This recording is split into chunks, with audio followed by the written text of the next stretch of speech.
سورہ نور آیت نمبر 56۔ اعوذ باللہ من الشیطان الرجیم، بسم اللہ الرحمن الرحیم۔ وَأَقِيمُوا الصَّلَاةَ وَآتُوا الزَّكَاةَ وَأَطِيعُوا اللَّهَ وَرَسُولَهُ لَعَلَّكُمْ تُرْحَمُونَ لَا تَحْسَبَنَّ الَّذِينَ كَفَرُوا مُعْجِزِينَ فِي الْأَرْضِ وَمَأْوَاهُمُ النَّارُ وَلَبِئْسَ الْمَصِيرُ يا أيها الذين آمنوا ليستأذنكم الذين ملكت أيمانكم والذين لم يبلغوا الحلم منكم 3 مرات من قبل صلاة الفجر وحين تضعون ثيابكم من الظهيرة ومن بعد صلاة العشاء 3 عورات لكم ليس عليكم ولا عليهم جناح بعدهن طوافون عليكم بعضكم على بعض كذلك يبين الله لكم الآيات والله عليم حكيم وإذا بلغ الأطفال منكم الحلم فليستأذنوا كما استأذن الذين من قبلهم كذلك يبين الله لكم آياته والله عليم حكيم والقواعد من النساء اللاتي لا يرجون نكاحا فليس عليهن جناح أن يضعن ثيابهن غير متبرجات بزينة وأن يستعففن خير لهن والله سميع عليم صدق الله العظيم۔ وَأَقِيمُوا الصَّلَاةَ وَآتُوا الزَّكَاةَ وَأَطِيعُوا الرَّسُولَ لَعَلَّكُمْ تُرْحَمُونَ، اور نماز قائم رکھو اور زکوٰۃ دیتے رہو اور رسول علیہ الصلاۃ والسلام کی اطاعت کرو، اس کی وجہ سے تمہارے اوپر رحم کیا جائے گا۔ لا تحسبن الذین کفروا معجزین فی الارض، اور ان لوگوں کے بارے میں جو کافر ہیں، جنہوں نے کفر اختیار کیا ہے، یہ گمان مت کرو کہ وہ ہمیں عاجز کر دیں گے زمین میں۔ وَمَأْوَاهُمُ النَّارُ، ان کا تو ٹھکانہ دوزخ ہے، وَلَبِئْسَ الْمَصِيرُ، اور یہ بہت برا ٹھکانہ ہے۔ یا ایھا الذین آمنوا لیستأذنکم الذین ملکت ایمانکم والذین لم یبلغوا الحلم منکم 3 مرات، اے ایمان والو، وہ لوگ جو تمہارے زیر دست ہیں، ملازم ہیں، جو تمہارے غلام اور باندیاں ہیں، اور دوسرے وہ بچے جو کہ ابھی بالغ نہیں ہوئے، تو وہ بھی تمہارے اس تخلیے کی جگہ میں آنے میں 3 اوقات ایسے ہیں کہ جن میں اجازت لیں۔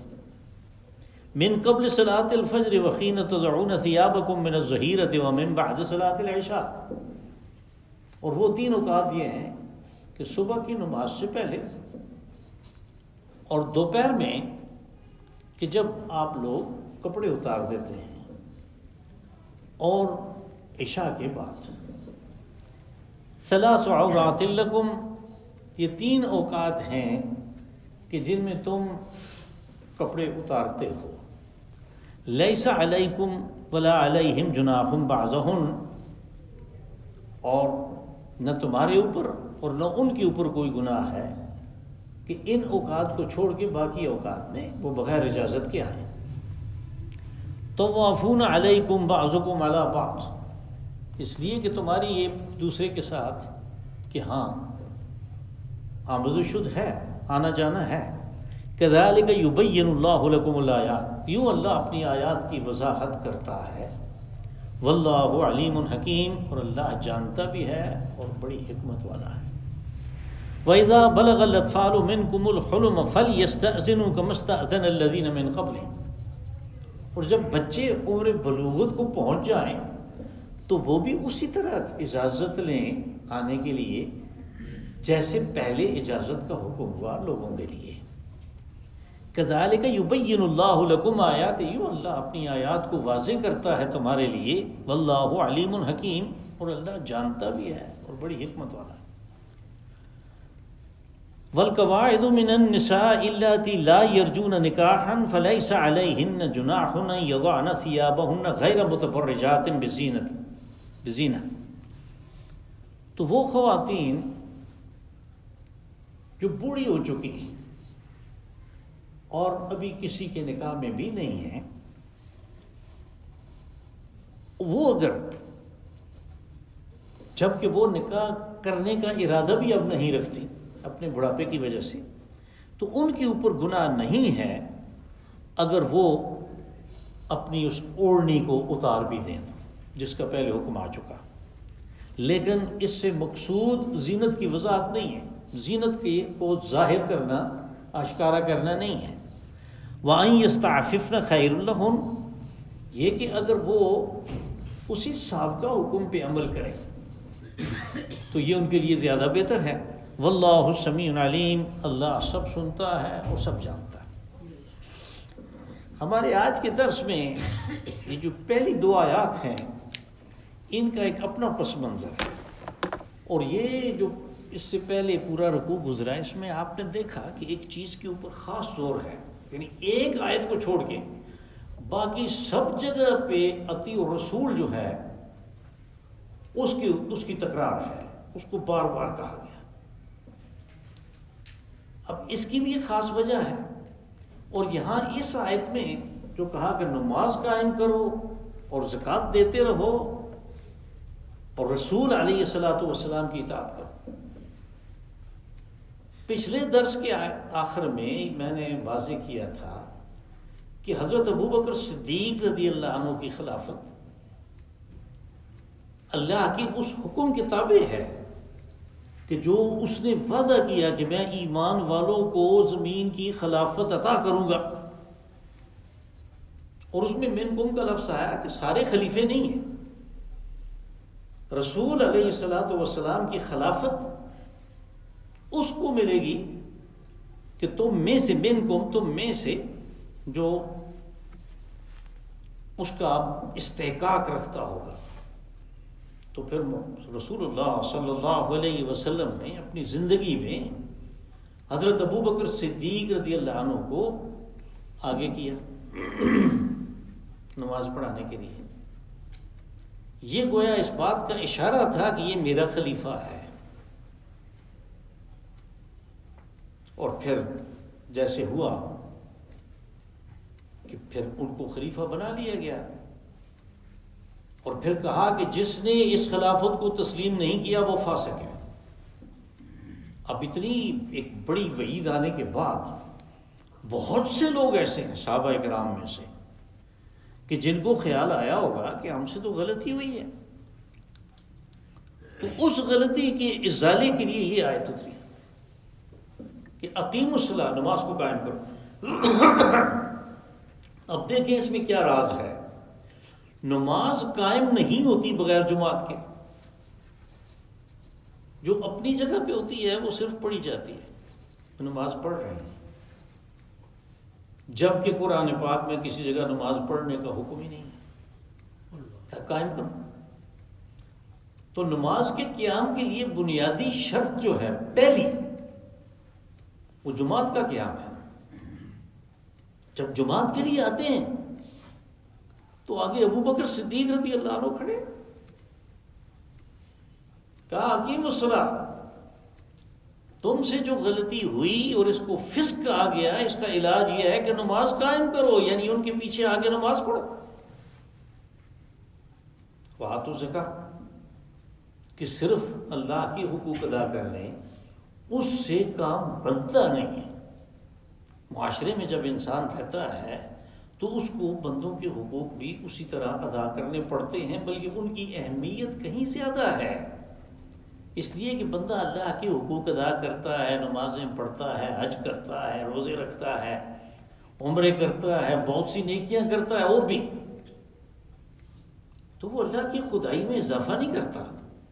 اللہ کی کوئی ضرورت نہیں ہے، یہ اس کی ضرورت ہے، وہ اپنی ضرورت اس کو سمجھ کے یہ کرنا ہے۔ لیکن بندوں کے حقوق جہاں اس کی ضرورت ہے کہ یہ بندوں کے حق ادا کرے، وہیں پہ بندوں کی ضرورت بھی ساتھ پوری ہوتی ہے، اس لیے اس میں دوہرا اجر ہے، اور اس کا مواخذہ بھی دو قسم کا ہے۔ تو ساتھ میں پھر اس کا حکم دیا کہ کہیں ایسے نہ ہو کہ صرف نمازوں پہ لوگ ٹک جائیں کہ ابھی بہت کچھ ہو گیا، نہیں، آتو الزکاۃ. اور جو زکوٰۃ ہے یہ بندوں کے کم از کم حقوق ہیں جو ادا کر لیں. اس کی پہلے بھی 20 دفعہ یہ بات آئی، لیکن چونکہ مہینہ رجب کا ہے اس لیے میں اس کی طرف ذرا زیادہ آ رہا ہوں، اس کو زیادہ وزن دے رہا ہوں کہ زکوٰۃ ادا کرو. اور رسول اللہ صلی اللہ علیہ وسلم نے فرمایا کہ وَإِنَّ فِي أَمْوَالِكُمْ حَقًّا سِوَى الزَّكَاةِ، کہ تمہارے اموال میں زکوٰۃ کے علاوہ بھی حق ہے ضرورت مندوں کا، جس کو ہم اپنی زبان میں صدقہ کہتے ہیں. بس یہ ساری چیز جو ہے یہ ذہن میں رکھنی چاہیے کہ جب لوگوں کو اس بات کا احساس ہوا کہ اس کا مداوع کیا ہوگا تو حکم ہوا کہ نمازیں قائم کرو، زکوٰۃ ادا کرتے رہو. یہ اس کا مداوع ہو جائے گا. اور اگر تم نے رسول علیہ الصلوۃ والسلام کی اطاعت کی، وَأَطِیعُوا الرَّسُولَ، رسول علیہ الصلوۃ والسلام کی اطاعت کی کہ انہوں نے اپنی زندگی میں ان کو آگے کھڑا کیا، جو اشارہ تھا اس بات کا کہ میرے بعد یہ امام ہوگا، تو پھر اطیعوا الرسول، جو اس نے کیا وہ تم بھی کرو. اس کا نتیجہ یہ نکلے گا کہ تمہارے اوپر رحم ہوگا. لعلکم ترحمون. اب اللہ کا رحم وہ اتنی بڑی دولت ہے، ہر انسان کی اتنی زیادہ ضرورت ہے، اس کو پیدائش سے پہلے اس کی ضرورت تھی، اپنی پیدائش سے پہلے اس کی ضرورت تھی. نے کہا اس کو کوئی پتہ نہیں تھا اس نے کیا کیا کیا نہیں کیا، کون سی ادائیگی کی، میں اس کو دنیا میں لایا. خلق الانسان الرحمن، یہ اس کی صفت رحم ہے کہ جس کے لیے کسی سبب کی ضرورت نہیں ہے وہ اس دنیا میں ظاہر ہوتی ہے. وہ صفت الرحمن، علم القرآن، خلق الانسان، اس نے انسان کو پیدا کیا. پھر کہا کہ اس کی پیدائش کے راستے کو میں نے اس کے لیے آسان بنایا.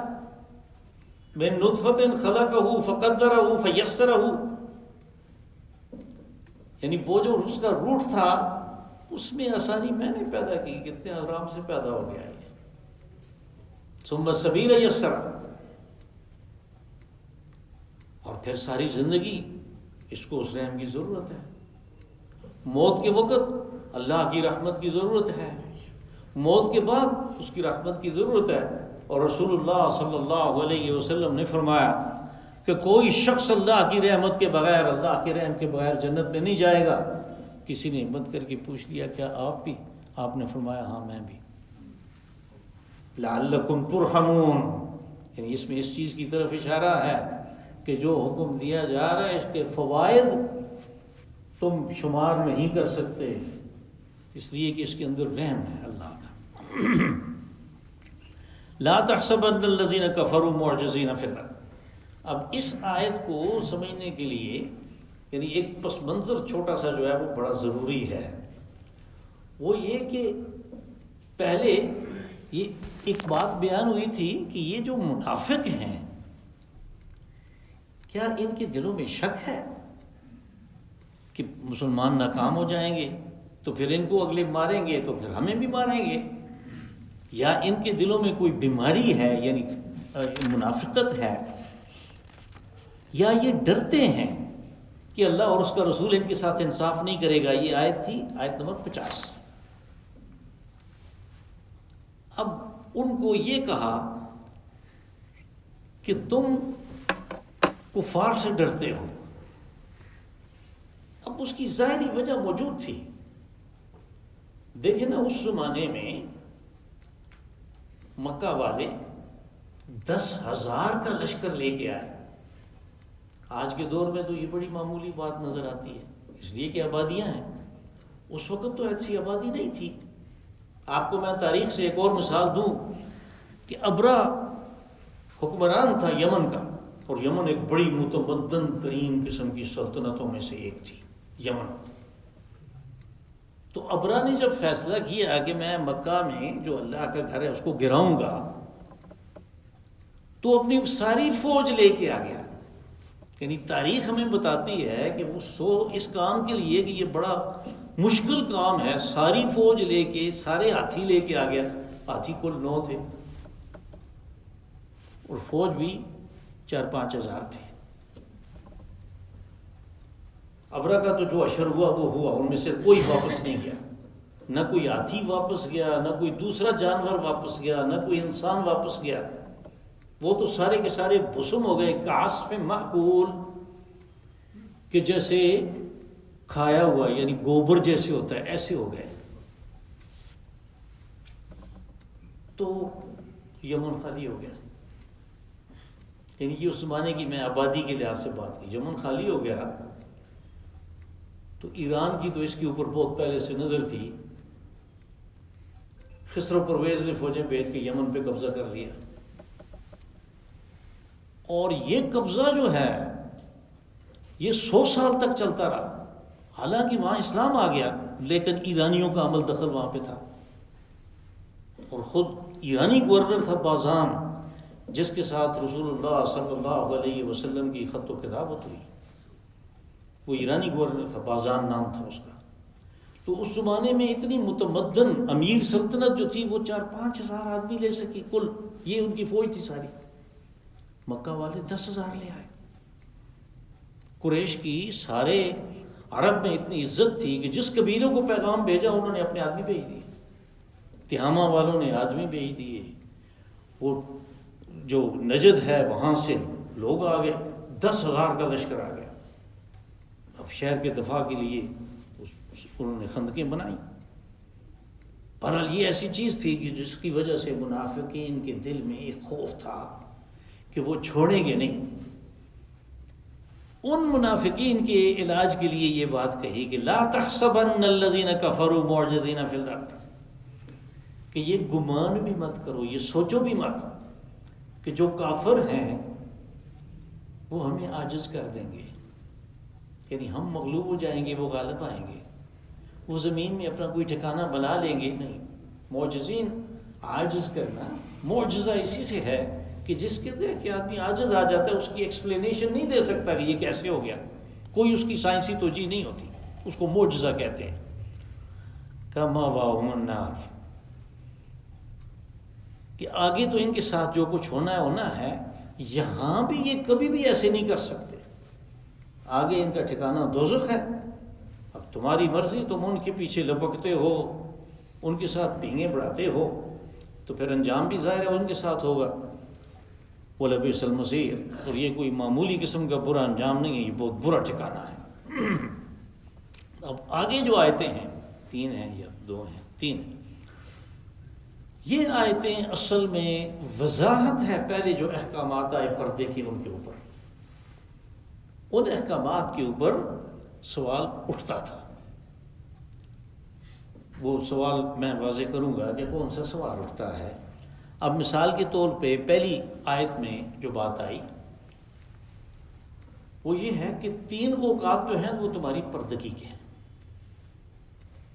اس لیے کہ پہلے جس وقت حکم دیا گیا تھا پردے کا گھروں کے اندر، میں نے گزارش کی تھی کہ سورہ نور میں جو پردے کے احکامات ہیں یہ گھر کے اندر کے، گھروں کے باہر کے جو احکامات ہیں پردے کے وہ سورہ احزاب میں آئیں گے، 22ویں پارے میں اور 23ویں پارے میں، 21ویں پارے اور 22ویں پارے میں، یہ گھروں کے اندر کے ہیں۔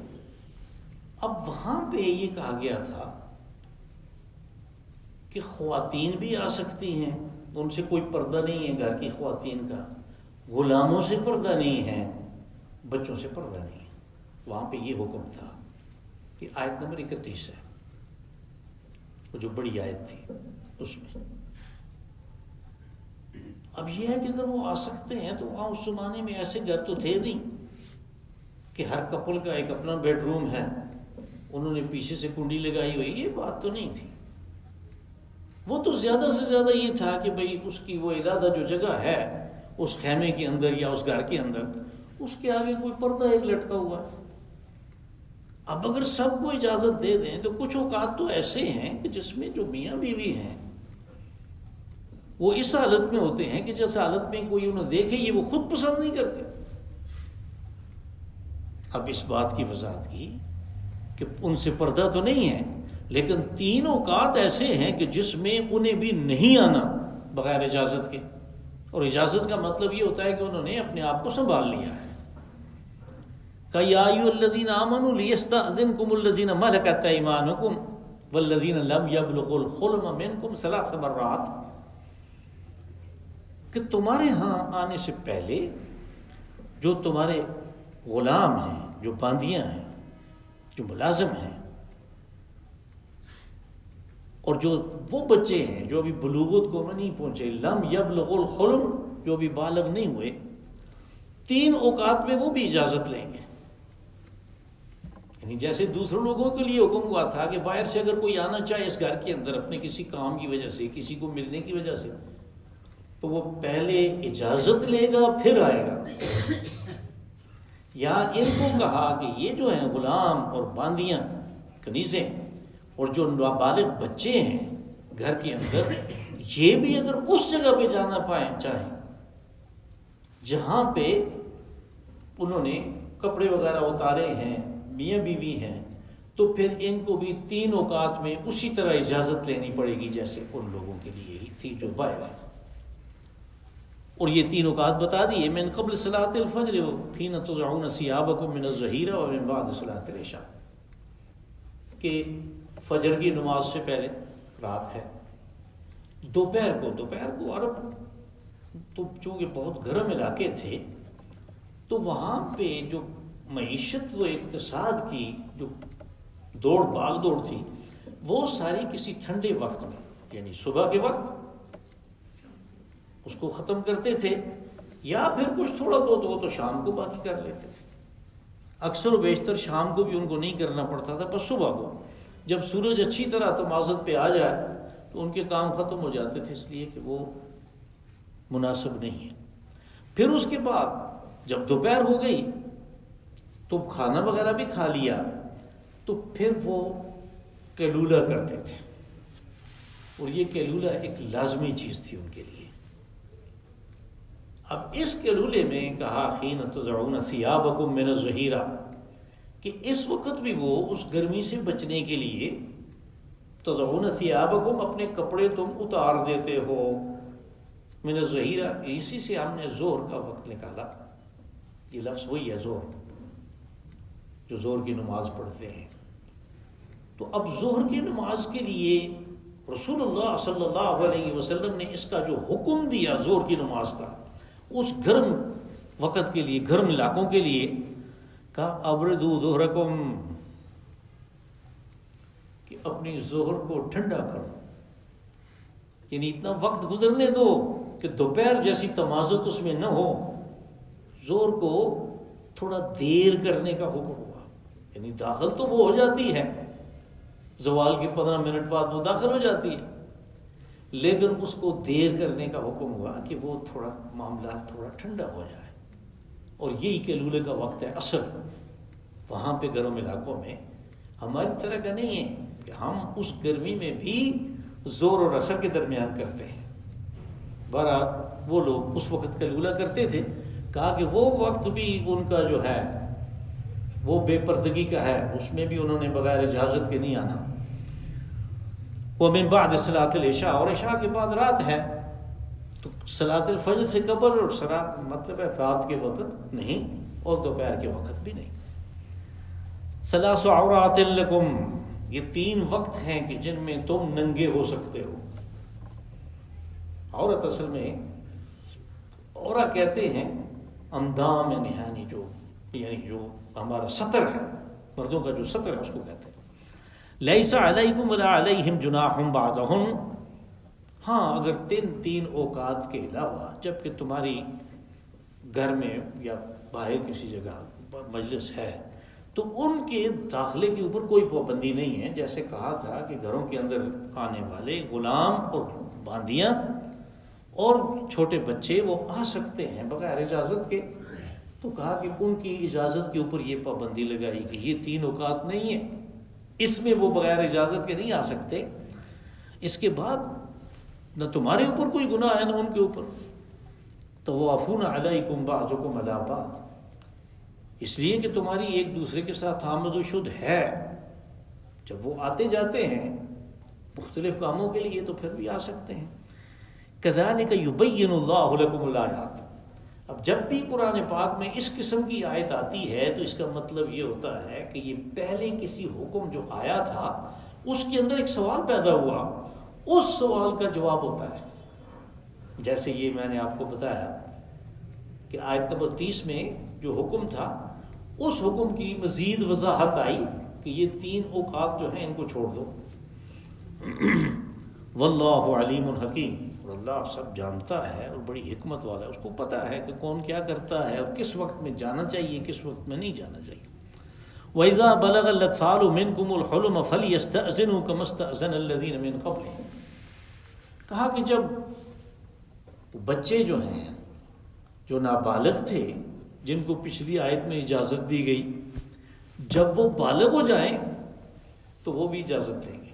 اب دیکھیں اس میں کیسی حکمت ہے. ہمارے ہاں خاص طور پہ یہ چیز ہے، ایک رواج سا بنا ہوا ہے کہ جو پڑوس میں ہے مثال کے طور پہ تو وہ بچے جو ہیں وہ آتے جاتے ہیں ایک دوسرے کے گھروں میں،